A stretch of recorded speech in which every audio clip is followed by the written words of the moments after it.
കമ്പനികൾ നിങ്ങളുടെ ക്ഷീണത്തെ ഒരു ആയുധമായി ഉപയോഗിക്കുന്നുണ്ട്.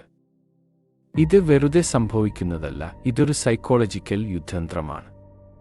ഒരൊറ്റ കാര്യത്തിനു വേണ്ടി മാത്രം ഡിസൈൻ ചെയ്തത്. ഡിസിഷൻ ഫെറ്റീഗ് വാർഫെയർ എന്ന് അവർ ഇതിനെ വിളിക്കും. ദിവസം മുഴുവൻ അവർ നിങ്ങളുടെ തലച്ചോറിനെ മനഃപൂർവ്വം ക്ഷീണിപ്പിക്കും.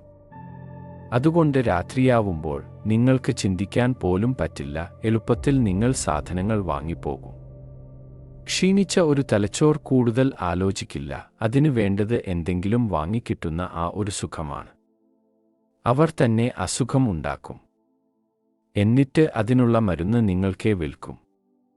ഇതിനുള്ള പരിഹാരം: ഇന്ന് രാത്രി എന്തെങ്കിലും വാങ്ങുന്നതിന് മുൻപ് 3 മിനിറ്റ് ഒരു മുറിയിൽ ഒറ്റയ്ക്ക് വാതിലടച്ചിരിക്കുക. പൂർണ്ണമായ നിശബ്ദത. സ്ക്രീൻ വേണ്ട, പാട്ട് വേണ്ട. ചിന്തിക്കാനുള്ള നിങ്ങളുടെ കഴിവിനെ തിരിച്ചുപിടിക്കുക. ഇതുപോലുള്ള വീഡിയോകൾക്കായി ലൈക്ക് ചെയ്യുക, സബ്സ്ക്രൈബ് ചെയ്യുക.